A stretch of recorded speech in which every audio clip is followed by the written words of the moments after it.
మన శంకర్ వరప్రసాద్ గారు ఈ మూవీ 2 days లోనే 120 crores కలెక్ట్ చేసింది. డే 1 రోజు ఈ మూవీకి 84 crores వచ్చినాయి ప్రీమియర్స్తో కలిపి, అండ్ డే 2 రోజు 36 crores. So 2 days collections 120 crores. Area వైజ్గా చూసుకుంటే తెలంగాణ ఆంధ్రప్రదేశ్లో కలిపి 80 crores వచ్చినాయి, ఓవర్సీస్లో 30 crores, Karnataka and rest of the India 10 crores. ఇవి ప్రాపర్ ఎగ్జాక్ట్ నెంబర్స్ కావు, బట్ అఫీషియల్ నెంబర్ 120 crores కాబట్టి ఏరియా వైజ్గా ఆల్మోస్ట్ ఇంతే ఉంటుంది.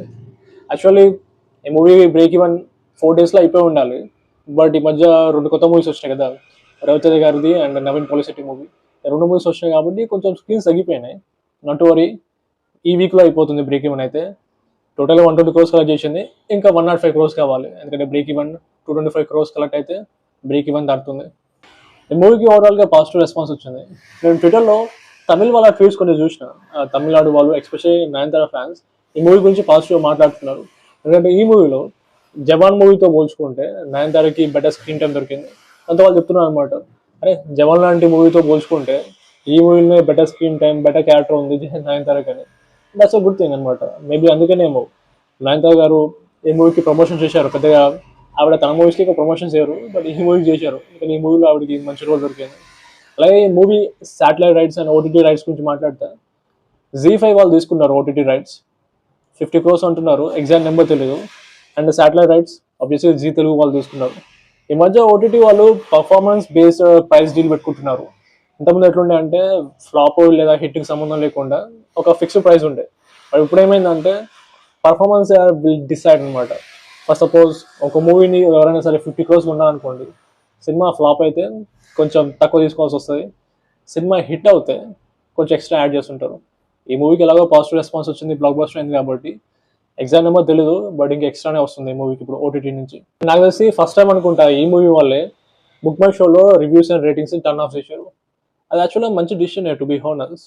ఎందుకంటే book my show ratings and రివ్యూస్లో మొత్తం ఫేస్లెస్ ఐడీస్ ఉంటాయి. అంటే ఎవరో ఏంటో కూడా తెలియదు, తెలియాలని కాదు, బట్ కంప్లీట్లీ ఫేస్లెస్ ఐడీస్ నుంచి వచ్చే ప్రాబ్లం ఏంటంటే వాళ్ళు ఇష్టం వచ్చినట్టుగా రివ్యూస్ అండ్ రేటింగ్స్ ఇస్తుంటారు. అవి జెన్యునే ఉండవు. ఇప్పుడు ప్రతి పెద్ద సూపర్ స్టార్కి ఒక సర్టన్ ఫ్యాన్ బేస్తో పాటు ఒక సర్టన్ హేటర్స్ కూడా ఉంటారు. ఇక వాళ్ళ పని తెలిసిందే కదా, వాళ్ళు నెగిటివ్గా ట్రోల్ చేయడం, నెగిటివ్గా రివ్యూస్ రావడమే వాళ్ళ పని ఉంటుంది. వాళ్ళకి ఒక ఆపర్చునిటీ దొరికినట్టు అవుతుంది ఈ book my show reviews and రేటింగ్స్లో ఇష్టం వచ్చినట్టు రాయడానికి. అదే పై టర్న్ ఆఫ్ చేశారు కాబట్టి నెగిటివిటీ రాదు. ఇక నెగిటివిటీ అంటే కన్స్ట్రక్టివ్ క్రిటిసిజం కాదు, బట్ కొంతమంది వాళ్ళ పనే ట్రోల్ చేయడం, నెగిటివిటీ స్ప్రెడ్ చేయడం చూసారా, వాళ్ళ నుంచి ఎటువంటి ప్రాబ్లం ఉండదు. అది యాక్చువల్గా గుడ్ న్యూసే. ఎప్పుడు రివ్యూస్ అంటే పబ్లిక్ టాక్ ఉంది, అండ్ చాలా మంది యూట్యూబ్లో రివ్యూస్ ఇస్తున్నారు. ఇవేంటంటే మనిషికి తెలుస్తుంది కదా, ఇక్కడ ఎవరైతే రివ్యూస్ ఇస్తున్నారో జెన్యూన్గా తెలుస్తుంది. అదే కంప్లీట్లీ ఫేస్లెస్ ఐడీస్లో ప్రాబ్లం ఇదే అనమాట, ఎవరు ఇష్టం వచ్చిన వాళ్ళు ఇవ్వచ్చు. లైక్ టార్గెట్ హెరాస్మెంట్ లాంటివి జరుగుతుంటుంది ఫేస్లెస్ ఐడీస్లో. అదే టు బి హానెస్ట్ ఇప్పుడు ఒక పబ్లిక్ టాక్ అయితే, లేకపోతే ఎవరైనా సరే ఇట్లా ఫేస్ చూపించుకొని రివ్యూస్ ఇచ్చేటోళ్ళు అట్లీస్ట్ తెలుస్తుంది కదా ఇక్కడ ఎవరు రివ్యూ ఇచ్చారో, అట్లీస్ట్ జెన్యూన్ అనిపిస్తుంది. అదే కంప్లీట్లీ ఫేస్లెస్ అంటే చెప్పలేము వాళ్ళు టార్గెట్ చేస్తున్నారా లేకపోతే కన్స్ట్రక్టివ్ క్రిటిసిజం. ఎనివే ఈ మూవీ టీం వాళ్ళు మండే రోజు రిలీజ్ డేట్ పెట్టుకుని కూడా మంచి పని చేశారు. ఎందుకంటే ఇప్పుడు ఒక లాంగ్ వీకెండ్ ఉంటుంది. జనరల్గా ఒక సినిమాకి మండే అనేది వెరీ టఫ్ డే అనమాట. మండే రోజు ఎక్కువ మంది చూడడానికి ఇష్టపడరు, కానీ ఈ మూవీ మండే రోజు 84 crores కలెక్ట్ చేసింది, అండ్ ట్యూస్డే 36 crores. ఇప్పుడు యాక్చువల్గా ఫెస్టివల్ బిగిన్ అయింది. ఎవ్రీ ఫ్యామిలీస్ మొత్తం ఈ సినిమాని చూడడానికి ఇష్టపడతారు. ఆ తర్వాత ఇప్పుడు వెనస్డే అండ్ థర్స్డే ఫెస్టివల్ నడుస్తుంది, ఆ తర్వాత ఫ్రైడే, సాటర్డే, సండే వీకెండ్స్ కాబట్టి ఎటుబడి ఫ్యామిలీస్ సినిమాకి వెళ్దాం అనుకుంటారు. సో ఒక లాంగ్ వీకెండ్ దొరికింది అనమాట. దీన్ని బట్టి ఇంతకుముందు చెప్పినట్టుగా ఆబ్వియస్లీ మూవీ 300 crores తోటి లెక్క స్టార్ట్ అవుతుంది. చూడాలి మరి ఎంత కలెక్ట్ చేస్తుందో. That's it guys, see you again.